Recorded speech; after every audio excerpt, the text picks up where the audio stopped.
Hello everyone, हम class 8th science NCERT को study कर रहे हैं और आज के इस वीडियो में हम इस बुक का चैप्टर नंबर 3 जिसका टाइटल है संश्लेषित रेसे और प्लास्टिक, इसके बारे में डिस्कस करेंगे। तो चलो स्टार्ट करते हैं। चैप्टर को स्टार्ट किया है कुछ बेसिक बातों के साथ में कि हम सभी पोशाक पहनते हैं। पोशाक का निर्माण कपड़े से होता है और कपड़े का निर्माण प्राकृतिक अथवा कृत्रिम स्रोतों से प्राप्त रेसों से किया जाता है। इन सभी पॉइंट्स को आप इस तरीके से समझ सकते हैं कि सबसे पहले प्राकृतिक और कृत्रिम स्रोतों से हम रेशा प्राप्त करते हैं और फिर रेशे से बनाया जाता है कपड़ा और कपड़े से बनाया जाता है पोशाक। अब ये जो रेसे हैं इनसे सिर्फ कपड़े का ही निर्माण नहीं होता है, बल्कि विविध प्रकार की अनेक घरेलू वस्तुओं के निर्माण हेतु भी रेशे का प्रयोग किया जाता है। तो सबसे पहले हम जानते हैं कि प्राकृतिक रेसे और कृत्रिम रेसे कौन कौन से होते हैं। वैसे क्लास 6th और 7th की जो साइंस की एनसीईआरटी है उसका चैप्टर नंबर 3 जो है इसमें हम इनके बारे में डिस्कस कर चुके हैं। तो आप जाकर के क्लास 6th और 7th की साइंस की एनसीईआरटी को वीडियो को जाकर के व्यू कर सकते हो, हमारे प्लेलिस्ट में अवेलेबल है। तो सबसे पहले बात कर लेते हैं प्राकृतिक रेसे की। प्राकृतिक रेसे जैसे कपास, ऊन, रेशम आदि पौधों अथवा जंतुओं से जो रेसे प्राप्त होते हैं उनको बोला जाता है प्राकृतिक रेसे। अब बात आती है संश्लेषित रेसे की। तो संश्लेषित रेसे मनुष्यों द्वारा तैयार किए जाते हैं, इसलिए ये रेसे संश्लेषित अथवा मानव निर्मित रेसे भी कहलाते हैं। तो अब हम डिस्कस करेंगे कि संश्लेषित रेसे क्या है। तो यहाँ पर सबसे पहले कुछ एग्जाम्पल के थ्रू आपको समझाने की कोशिश की गई है कि जैसे कि आपके पास में कुछ मनके हैं, इन मनकों को आप एक धागे की सहायता से जोड़ करके एक माला बना सकते हो। दूसरा एग्जाम्पल यहाँ पर दिया हुआ है कि आपके पास में छोटे छोटे कागज के टुकड़े हैं, इन सभी को आप ज्वाइंट करके आपने एक लंबी श्रृंखला यहाँ पर बना दी। तो जो संश्लेषित रेशा जो होता है, संश्लेषित रेशा भी छोटी इकाइयों को जोड़ करके बनाई गई एक श्रृंखला है। इस तरीके से छोटी छोटी इकाइयों को जोड़ा जाता है और एक बड़ी श्रृंखला जो बनती है उसको बोला जाता है संश्लेषित रेशा। अब ये जो संश्लेषित रेशा है इसमें जो हर छोटी इकाई है वास्तव में वो एक रासायनिक पदार्थ है। इस प्रकार की अनेक छोटी इकाइयां मिलकर के एक बड़ी एकल इकाई बनाते हैं जो बहुलक कहलाती है, पॉलीमर कहलाती है। पॉलीमर शब्द जो है वो ग्रीक भाषा के दो शब्द पोली तथा मर इससे मिलकर के बना है। पोली का मतलब होता है अनेक और मर का अर्थ होता है भाग अथवा इकाई। अतः एक पॉलीमर या बहुलक बहुत सी इकाइयों के दोहराने से बनता है। समझ में आ गया आपको कि छोटी छोटी इकाई वो मिलकर के क्या बना दिया, एक संश्लेषित रेशा। और इसी तरीके से बहुत सारी इकाइयां जो है वो आपस में बार बार उनको दोहराया गया तो उससे एक पॉलीमर या फिर बहुलक बन गया। बहुलक जो है वो प्रकृति में भी पाए जाते हैं, मतलब नेचुरल तरीके से भी बहुलक अवेलेबल है, ये आपको ध्यान में रखना है। देखो बहुत सारे जो एग्जाम होते हैं जब उसमें क्वेश्चन पूछे जाते हैं कम्पिटिटिव एग्जाम में, तो क्वेश्चन जब पूछा जाएगा तो बहुलक को लेकर के, मान लो बहुलक को लेकर के क्वेश्चन पूछा गया तो आपको 2-3 स्टेटमेंट दे देंगे। एक स्टेटमेंट दे दिया जाएगा कि बहुलक जो है वो सिर्फ और सिर्फ रासायनिक प्रकार से ही प्राप्त किए जा सकते हैं, बहुलक जो है वो प्राकृतिक रूप से भी अवेलेबल होते हैं। तो इस तरीके से 2-3 स्टेटमेंट देकर के पूछ लेंगे कि कौन कौन से इसमें सत्य है। तो जो भी आपकी एनसीईआरटी है, अगर आप किसी भी कंपटीशन एग्जाम की प्रिपरेशन कर रहे हैं तो एनसीईआरटी आपके लिए मस्ट है। और स्पेसिफिक अगर आप किसी स्टेट पीसीएस या अदर स्टेट रिलेटेड एग्जाम की प्रिपरेशन कर रहे हैं तो आपके स्टेट में जो भी बुक चलती है वो आपके लिए इंपॉर्टेंट हो जाती है। ओके, तो इन सारे पॉइंट्स को आप ध्यान में रखते हुए हर स्टेटमेंट को, हर लाइन को जो है वो बहुत ही बारीकी से आपको पढ़ना होता है। अब बहुलक प्रकृति में भी पाए जाते हैं। उदाहरण के लिए कपास जो है वो एक बहुलक है जो सेलुलोज कहलाता है। सेलुलोज बड़ी संख्या में ग्लूकोज इकाइयों द्वारा निर्मित होता है। अब हम डिस्कस करेंगे, अभी हमने देख लिया कि संश्लेषित रेशे क्या होते हैं। अब संश्लेषित रेशों के कौन कौन से प्रकार हैं जिनका हम डेली यूज भी करते हैं, उन सभी के बारे में बेसिक बातें हम यहाँ पर पढ़ेंगे। तो संश्लेषित रेशों के प्रकार, और पहला प्रकार है रेयो। तो क्लास 7th में हमने पढ़ा था कि रेशम कीट से प्राप्त किया जाता है। रेशम जो है वो रेशम कीट से प्राप्त किया जाता है। और रेशम की खोज कहाँ हुई थी, तो चाइना में हुई थी। बहुत लंबे टाइम तक जब रेशम का उत्पादन होने लगा तो इसको कड़ी सुरक्षा में गोपनीय रखा गया, इसलिए ताकि इस प्रक्रिया के बारे में किसी और को ना पता चल सके और रेशम का उत्पादन सिर्फ चाइना में हो। रेशम जो है, रेशम रेशा जो होता है वो बहुत महंगा होता है, लेकिन इसकी जो सुंदर बनावट होती है वो प्रत्येक व्यक्ति को मोह लेती है। तो रेशम को कृत्रिम रूप से बनाने के लिए फिर धीरे धीरे प्रयास करना शुरू किया गया कि देखो, वैसे प्राकृतिक रूप से रेशम को इतने बड़े लेवल पर तैयार करना काफी मुश्किल है और काफी महंगा है, तो सभी लोग इसको नहीं खरीद सकते, तो क्यों ना इसको कृत्रिम रूप से बनाया जाए जो एक तरीके से किफायती दाम में सबके लिए अवेलेबल हो पाए। तो रेशम को फिर कृत्रिम रूप से बनाने का प्रयास स्टार्ट किया गया और 19वीं शताब्दी के अंतिम छोर पर वैज्ञानिकों को रेशम समान गुणों वाले रेशे प्राप्त करने में सफलता प्राप्त हुई। अब ये रेशे जो है वो कैसे मिले, तो ये जो रेशे हैं वो काष्ठ लुगदी के रासायनिक उपचार से प्राप्त किया गया। ये जो रेशा है वो रेयोन अथवा कृत्रिम रेशम कहलाया। मतलब रेयोन को क्या कहा जा सकता है, कृत्रिम रेशम भी कहा जाता है। रेयोन जो है वो प्राकृतिक स्रोत काष्ठ लुगदी से प्राप्त किया जाता है, अतः यह एक मानव निर्मित रेशा है। यह रेशम से सस्ता होता है, परंतु इसे रेशम रेशों के समान बुना जा सकता है। इसे रंगों की कई किस्मों में रंगा जा सकता है। रेयोन को कपास के साथ मिलाकर बिस्तर की चादरें बनाते हैं और ऊन के साथ मिलाकर के कालीन अथवा गलीचा बनाते हैं। तो ये हमने पहला टाइप देख लिया संश्लेषित रेशे का, सिंथेटिक फाइबर का, और वो है रेयोन, जिसको आप बोल सकते हैं कृत्रिम रेशम। और इसके बहुत सारे जो उपयोग है वो भी हमने डिस्कस कर लिए, और ये काष्ठ लुगदी के रासायनिक उपचार से बनाया जाता है। अब सेकंड संश्लेषित रेशा है वो है नाइलोल। नाइलोल एक अन्य मानव निर्मित रेशा है। इसे 1931 में बिना किसी प्राकृतिक कच्चे माल, मतलब पौधे या जंतु से कोई भी जो माल प्राप्त होता है कच्चा माल, उसका यूज करके इसको नहीं बनाया गया था। मतलब जैसे अभी हमने देखा ना कि काष्ठ लुगदी से रेयोन को बनाया गया, रेयोन का रेशा बनाया गया, तो इस तरीके से नाइलोन को नहीं बनाया गया था। इसका निर्माण पूर्णतया कोयले, जल और वायु से किया गया। और नाइलोल जो है वो प्रथम पूर्ण रूप से संश्लेषित रेशा था, ये आपको ध्यान में रखना है। नाइलोल जो है वो रेशा प्रबल, प्रत्यास्थ और हल्का होता है, चमकीला होता है, धुलने में सुगम होता है, और यह कपड़ों के निर्माण हेतु बहुत ही ज्यादा प्रचलित हुआ। इसका रेशा इतना ज्यादा प्रबल होता है, इतना ज्यादा मतलब इलास्टिसिटी जो है, प्रत्यास्थता इतनी अच्छी होती है, मजबूती इतनी अच्छी होती है कि जो भी पैरासूट और चट्टानों पर चढ़ने के लिए जो रस्से हैं वो इससे बनाए जा सकते हैं। नाइलोन से निर्मित कई वस्तुओं को उपयोग में लाते हैं हम, जैसे कि जुराबे, रस्से, तंबू, दांत साफ करने का ब्रश, कारों की सीट के पट्टे, स्लीपिंग बैग, शयन थैला, पर्दे, ये सभी जो है वो नाइलोन से बनाए जाते हैं।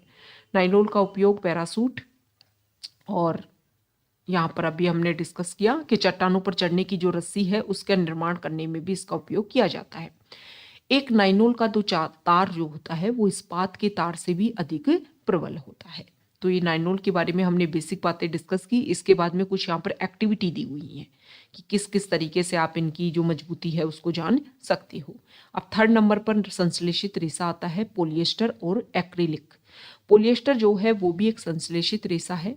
ये जो पॉलिएस्टर होता है, इस रेशे से बने कपड़े में आसानी से सलवटें नहीं पड़ती, सपाट रहता है, सरलतापूर्वक धुल जाता है, और यह वस्त्र सामग्री हेतु पर्याप्त उपयोगी पदार्थ है। मतलब वस्त्र निर्माण करने के लिए बहुत ज़्यादा उपयोगी है कि बिना सलवटों की, मतलब धोने के बाद में इसमें सलवटें नहीं पड़ती हैं, तो ऐसा कपड़ा जो है वो काफ़ी ज़्यादा लाइक किया जाता है। तो हम सभी लोगों ने सुंदर पॉलिएस्टर कमीज और अन्य परिधान, अन्य कपड़े जो हैं वो जरूर पहने होंगे। अब टेरिलिन जो है वो पॉलिएस्टर का एक प्रकार है और एक लोकप्रिय पॉलिएस्टर है। इसे बहुत महीन रेशों में खींचा जा सकता है, जिन्हें फिर किसी अन्य तंतु समान बुना जा सकता है। ओके, तो हमने देख लिया पॉलिएस्टर के बारे में। अब यहाँ पर बताया गया है, पहेली जो है वो बोलती है कि उनकी मदर जो है वो चावल और चीनी इन सभी के लिए, मतलब इन सबको स्टोर करना होता है, तो वो पेट की बोतलें जो हैं, पेट के जो बर्तन हैं प्लास्टिक के, वो खरीदती हैं। तो पेट क्या होता है? PET, polyethylene terephthalate. तो बहुत सारे एग्जाम में इस तरीके की टर्म का जो कंप्लीट फॉर्म है वो भी पूछ लिया जाता है, तो पेट का कंप्लीट फॉर्म आपको पता होना चाहिए। पेट जो है ये भी एक प्रकार का पॉलिएस्टर है और इसका उपयोग बोतल, बर्तन, फिल्म, तार और अन्य बहुत से उपयोगी उत्पाद बनाने हेतु किया जाता है। पॉलिएस्टर होता क्या है? देखो, पॉलिएस्टर पॉली प्लस एस्टर, वास्तव में एक ऐसा रसायन जो एस्टर कहलाता है, और एस्टर की जब कई इकाइयों की पुनरावृत्ति जो होती है तो उसको बोला जाता है पॉलिएस्टर। एस्टर वे रसायन है जो फलों को उनकी गंध प्रदान करते हैं। इससे बहुत सारे कपड़े जैसे कि पॉलीकोट, पॉलीवूल, टेरीकोट आदि नामों से बेचे जाते हैं। और इन नामों से जैसे हमें पता चल रहा है कि पॉलीकोट, पॉलीकोट मतलब पॉलिएस्टर और कपास का ये मिश्रण है। पॉलीवूल मतलब पॉलिएस्टर और वूलन का, ऊन का ये मिश्रण है। ओके, तो ये हमने देख लिया पॉलिएस्टर के बारे में। अब बताया गया है यहाँ पर एक्रिलिक के बारे में कि देखो हम सर्दियों में स्वेटर पहनते हैं, शॉल और कंबल भी ओढ़ते हैं। इनमें से बहुत से जो शॉल, कंबल, स्वेटर जो हैं वो प्राकृतिक ऊन से निर्मित नहीं होते। हालांकि लगते हमें ऊन के जैसे ही हैं कि ऊन से ये बने हैं, लेकिन ऊन से नहीं मिलते। ये अन्य प्रकार के संश्लेषित रेशे से तैयार किए जाते हैं जो एक्रिलिक कहलाता है। प्राकृतिक स्रोतों से प्राप्त ऊन काफ़ी महंगी होती है। मतलब जो आप जैसे कि आपको भेड़ से, बकरी से या याक से जो आप ऊन प्राप्त करते हो बहुत ज़्यादा महंगी होती है। लेकिन एक्रिलिक से बनी वस्तुएं जो हैं वो काफ़ी ज़्यादा सस्ती होती हैं, विविध रंगों में भी उपलब्ध होती हैं और संश्लेषित रेशे अधिक टिकाऊ और पहुंच के भीतर होते हैं, जिससे ये प्राकृतिक रेशों की हमेशा अधिक लोकप्रिय होते हैं। तो ये तो इम्पोर्टेंट आपको ध्यान में रखना है कि संश्लेषित रेशा जो है वो हमेशा प्राकृतिक रेशों से सस्ता होता है, जिसकी वजह से जनता में आसानी से अपनी पहुंच बना पाता है। लेकिन इसका नुकसान भी होता है। नुकसान ये है कि जैसे क्लास 6 में हम पढ़ चुके हैं कि प्राकृतिक रेशों को जब हम जलाते हैं तो इजीली जल जाते हैं, लेकिन जब हम संश्लेषित रेशों को आप जलाओगे तो वो जल नहीं पाएंगे। इसमें वो पिघल करके, मतलब गर्म होकर के पिघल जाते हैं, जल नहीं पाते हैं पूर्णतः, गर्म होकर के पिघल जाते हैं। तो ये एक संश्लेषित रेशों का एक हानिकारक गुण है। यदि आपने कपड़े पहने हुए हैं, हमने कपड़े पहने हुए हैं संश्लेषित रेशों के, और अगर आग लग जाती है तो बहुत ही ज़्यादा आपदाजनक ये हो सकता है। इसमें कपड़ा पिघल जाता है और पहनने वाले व्यक्ति के शरीर से चिपक जाता है। तो हमेशा ये ध्यान में रखा जाना चाहिए कि प्रयोगशाला में या फिर रसोई घर में अगर आप काम कर रहे हो तो संश्लेषित वस्त्र आपको नहीं पहनने चाहिए। सभी संश्लेषित रेशे जो हैं वो पेट्रोलियम मूल के कच्चे माल जो पेट्रो रसायन कहलाते हैं उनसे विविध प्रक्रमों द्वारा तैयार किए जाते हैं। ओके, तो ये हमने संश्लेषित रेशों के विभिन्न प्रकारों के बारे में डिस्कस किया। अब संश्लेषित रेशों के जो गुणधर्म हैं उनके बारे में हम देख लेते हैं। देखो, जो संश्लेषित रेशे हैं, जो पहले भी हमने देखा कि ये थोड़े सस्ते होते हैं, जिसकी वजह से आराम से नॉर्मल जो जनता है वो इसको इजीली खरीद पाती है। संश्लेषित रेशे अद्वितीय गुणधर्म वाले होते हैं जो इन्हें परिधान सामग्री हेतु लोकप्रिय बनाते हैं। ये जो परिधान हैं वो शीघ्र सूखते हैं, अधिक चलाऊ, कम महंगे, आसानी से उपलब्ध और रख रखाव में सुविधाजनक होते हैं। ओके, अब देखो संश्लेषित रेशा जो है वो प्राकृतिक रेशों की अपेक्षा कम जल सोखते हैं। ऐसा क्वेश्चन किया गया है क्या सूखने में वो कम समय लेते हैं। तो आप जो है वो अपने घर में जो है कंपैरिजन कर सकते हो प्राकृतिक रेशों, मतलब कॉटन से बने हुए कपड़े में और संश्लेषित रेशे से जो कपड़ा बना हुआ है उसमें कंपैरिजन कर सकते हो। मूल्य के रूप में भी, टिकाऊपन के रूप में भी, रख रखाव को लेकर के भी, और उनका जो कितना पानी सोखते हैं, कितनी नमी देर उनमें रह पाती है, कितनी जल्दी सूखते हैं, इन सारे कंपैरिजन आप कर सकते हो। अब उसके बाद में यहाँ पर बात की गई है प्लास्टिक की, जो चैप्टर के टाइटल में था संश्लेषित रेशे और प्लास्टिक। अब प्लास्टिक की हम बात कर लेते हैं। तो देखो प्लास्टिक जो है वो आप डेली यूज में जो भी आप यूज करते हो, मैक्सिमम जो आपका सामान होता है डेली बेसिस पर, वो सभी हम प्लास्टिक यूज करते हैं। संश्लेषित रेशे की तरह प्लास्टिक भी जो है वो एक बहुलक है और सभी प्लास्टिक में इकाइयों की व्यवस्था एक ही प्रकार की नहीं होती है। कुछ में रेखीय होती है और कुछ में त्रियकबद्ध, क्रॉसबद्ध होती है। मतलब कुछ जो है सामान वो इस तरीके की संरचना, इस तरीके से जो है वो छोटी छोटी श्रृंखला मिलकर के सामान बनाया जाता है, कुछ में इस तरीके की संरचना होती है। प्लास्टिक की जो वस्तुएं हैं वो सभी आकारों में, सभी साइज में हमें अवेलेबल हो जाएंगी। प्लास्टिक आसानी से किसी भी सांचे में इसको ढाला जा सकता है, मतलब इसको कोई भी आकार दिया जा सकता है। प्लास्टिक का पुनर्चक्रण भी हो सकता है, इसे पुनः प्रयुक्त भी किया जा सकता है, इसे रंगा और पिघलाया जा सकता है।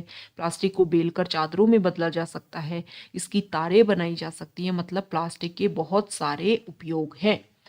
पॉलीथीन, पॉलीथीन क्या होता है? पॉली प्लस में एथीन, प्लास्टिक का एक उदाहरण है जो सामान्य उपयोग में आने वाली पॉलीथीन थैलियों बनाने के काम में आता है। अब यहाँ पर बताया गया है कि देखो प्लास्टिक की वस्तुएं जो हैं वो सरलतापूर्वक उनको आप मोड़ सकते हो। कुछ मोड़ने वाले बल लगाने पर टूट जाती हैं, जबकि कुछ प्लास्टिक की बोतल जो है जब उसमें गर्म डल डालते हैं हम, गर्म पानी उसमें डाला तो वो विकृत हो जाती हैं। तो जो प्लास्टिक गर्म करने पर आसानी से विकृत हो जाता है, सरलतापूर्वक मुड़ जाता है, उसको बोला जाता है थर्मोप्लास्टिक। पॉलीथीन और पीवीसी थर्मोप्लास्टिक के कुछ उदाहरण हैं। इनका उपयोग खिलौने, कंघिया और विभिन्न प्रकार के पात्रों के बड़े पैमाने पर निर्माण हेतु किया जाता है। थर्मोप्लास्टिक का यूज मतलब वो प्लास्टिक जिसको आपने खींचा, थोड़ा सा बल लगा करके अगर मरोड़ा तो वो टूट जाता है। दूसरी तरफ कुछ ऐसे प्लास्टिक भी होते हैं जिन्हें एक बार एक सांचे में डाल दिया जाता है तो इन्हें ऊष्मा देकर गर्म नर्म नहीं किया जा सकता। ये थर्मोसेटिंग प्लास्टिक कहलाते हैं। और इसके दो उदाहरण हैं, बेकेलाइट और मेलामाइन। बेकेलाइट जो है वो ऊष्मा और विद्युत का कुचालक होता है, इसीलिए बिजली के स्विच हम देखते हैं कि बिजली के स्विच जो है वो प्लास्टिक से बनते हैं।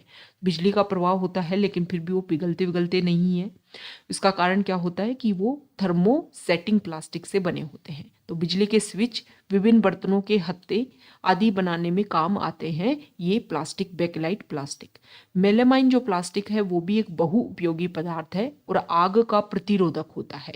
इसीलिए जो भी अग्निशमन संयंत्रों में जो लोग काम करते हैं उनके कपड़ों पर जो है वो मेलामाइन प्लास्टिक का एक क्या चढ़ा होता है, कवर चढ़ा होता है।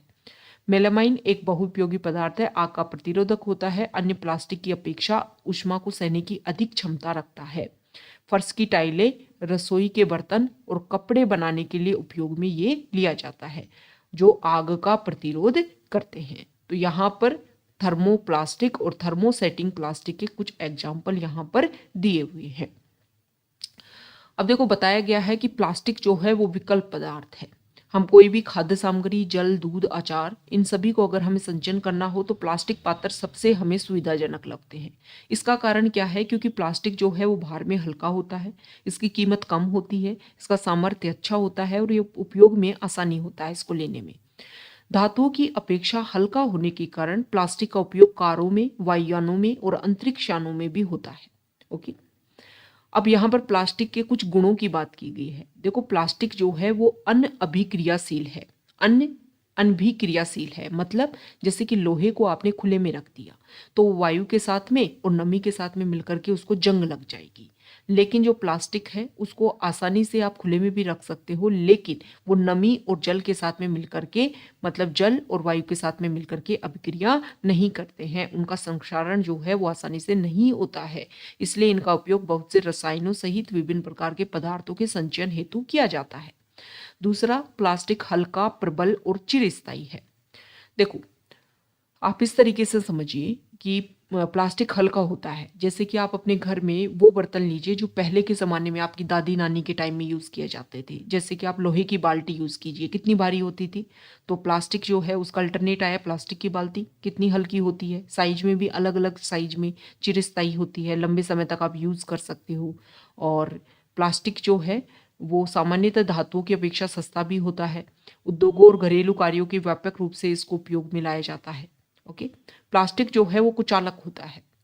अभी हमने ऊपर सीखा प्लास्टिक ऊष्मा और विद्युत के कुचालक होते हैं, इसलिए बिजली के तार प्लास्टिक से ढके रहते हैं। बिजली के जो तार होते हैं ना, जिनमें आपके घर में जो बिजली की फिटिंग हो रखी है उसमें आप देखिए बिजली के तार और ऊपर उनके प्लास्टिक का कवर होता है। खाना बनाने वाले पात्रों के हत्थे जो हैं वो भी प्लास्टिक से बने होते हैं क्योंकि ये कुचालक होते हैं, ऊष्मा के भी और विद्युत के भी। अब यहाँ पर कुछ बातें बताई गई हैं प्लास्टिक को लेकर के भी कि प्लास्टिक का स्वास्थ्य देखभाल मतलब जो हमारी हेल्थ इंडस्ट्री होती है उसमें काफ़ी ज़्यादा यूज़ होता है प्लास्टिक का। जैसे कि दवा की गोलियाँ, टिकियों को पैक करने हेतु, घावों को सीने हेतु धागा, सिरिंज, चिकित्सकों के दस्ताने और विभिन्न प्रकार के चिकित्सीय यंत्र जो है प्लास्टिक से बनाए होते हैं। माइक्रोवेव ओवन, इसमें अगर आपको खाना पकाना है तो विशिष्ट प्लास्टिक पात्र जो है वो इसमें उपयोग में लिए जाते हैं। माइक्रोवेव ओवन में ऊष्मा खाद्य पदार्थ को पका देती है, परंतु प्लास्टिक पात्र जो है वो इसमें प्रभावित नहीं हो पाता है। अब ये इंपॉर्टेंट है, टेफ्लॉन।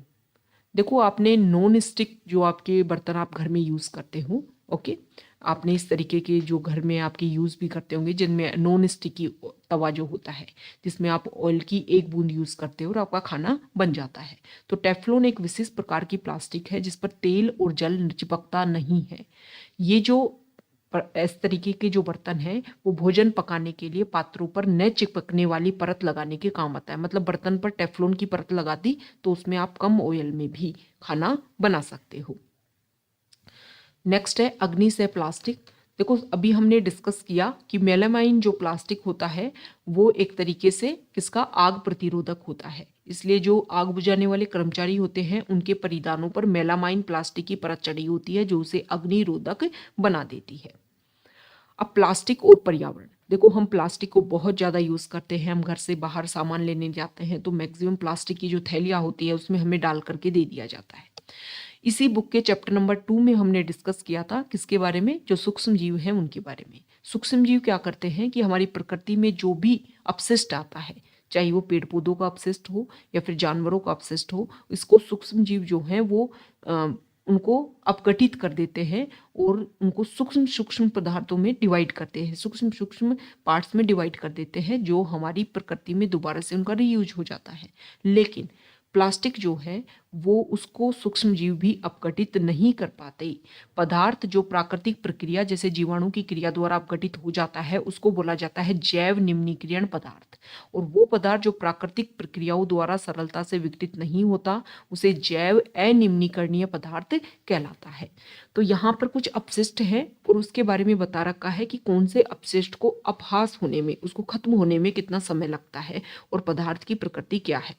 जैसे कि सब्जी फलों के छिलके, बचा हुआ भोजन, इसको एक से दो सप्ताह में अगर आप इसको जमीन में डालोगे तो एक से दो सप्ताह में खत्म हो जाएगा। जो छोटे जीव हैं, सूक्ष्म जीव जो हैं उसको अपघटन कर देंगी। तो जैव निम्नीकरण पदार्थ हो गया कागज 10 से 30 दिन जैव निम्नीकरण हो गया। सूती कपड़ा 2 से 5 माह में अपघटन हो जाता है, जैव निम्नीकरण हो गया। लकड़ी 10 से 15 साल में जैव निम्नीकरणीय है। ऊनी वस्त्र लगभग 1 साल में जैव निम्नीकरणीय है। लेकिन टिन, एल्यूमिनियम और अन्य धातुओं के डिब्बे जो हैं इनको अपघटन होने में 100 से 500 साल जैव अनिम्नीकरणीय है। प्लास्टिक की थैलियाँ बहुत सारे साल, कोई टाइम ही डिसाइड नहीं है, जैव अनिम्नीकरणीय है। आप देख लीजिए, अगर आप ग्रामीण क्षेत्र से बिलोंग करते हैं तो अगर आपके खेतों में कोई प्लास्टिक की थैली है और वो जब दोबारा से हल चलाया जाता है निकल करके ऊपर आती है तो आप देखोगे कि वो वैसी की वैसी बनी रहती है, उसमें जो अपघटन है वो देखने को ही नहीं मिलता है। ओके, तो इसीलिए प्लास्टिक जो है वो काफ़ी नुकसानदायक है। तो जब भी आप घर से बाहर जाओ अपने जूट के थैला कैरी करो, कोई भी सामान जो है उसमें रख करके ले आओ, प्लास्टिक का यूज करना बंद करो। प्लास्टिक जो है वो अपघटित होने में कई साल ले लेता है, इसलिए पर्यावरण हितैषी नहीं है, पर्यावरण प्रदूषण का कारण बनता है।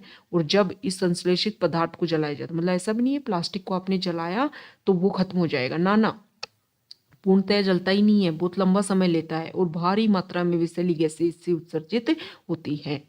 तो इसका समस्या का समाधान कैसे करें भाई, प्लास्टिक को कैसे खत्म करें, यूज ही मत करो, यूज जो है वो इसका अल्टरनेट यूज करना शुरू कर दो।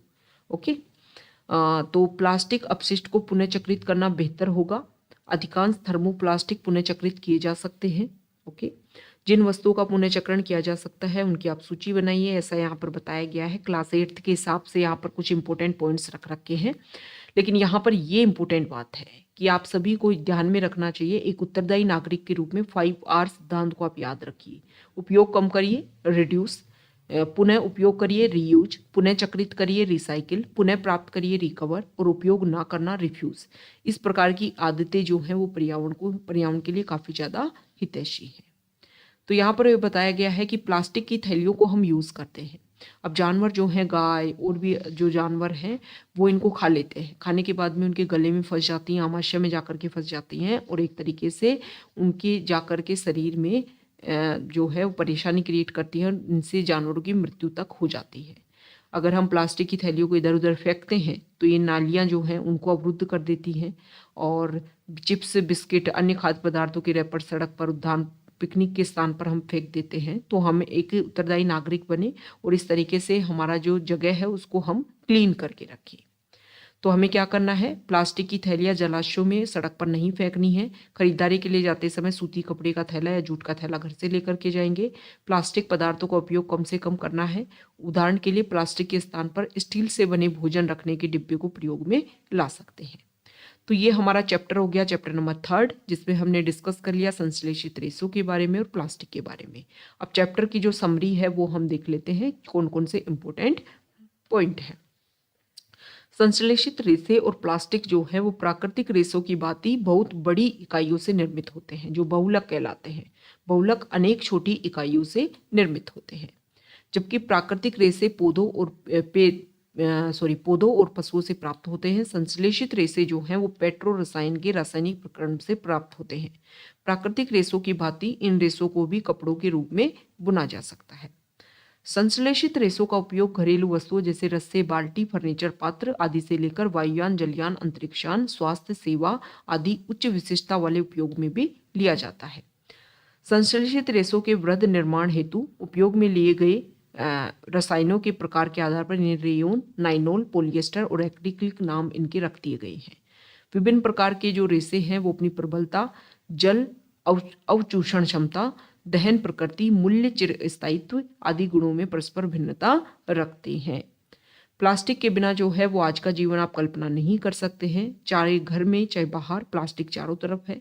प्लास्टिक द्वारा हमारा जो पर्यावरण है काफ़ी नुकसान होता है। इसको जलाने पर विषैली गैसें उत्पन्न होती है। भूमि पर डाल दें तो कई सालों तक ये नष्ट नहीं हो पाता है और इसीलिए ये जैव अनिम्नीकरण प्रकृति का होता है। तो हमें आवश्यकता है कि संश्लेषित रेशों और प्लास्टिक का उपयोग हम इस तरीके से करें कि इनके अच्छे गुणों का हम आनंद ले सकें और साथ ही साथ सजीव समुदायों के पर्यावरणीय संकट को न्यूनतम कर सकें। तो ये हमारा चैप्टर नंबर 3 था जिसको हमने कंप्लीट किया है। तो अगर आप यहाँ तक आए हैं, वीडियो आपको अच्छा लगा है तो प्लीज़ वीडियो को लाइक कर दीजिए, शेयर कर दीजिए और चैनल को सब्सक्राइब कर दीजिए। Okay, thank you.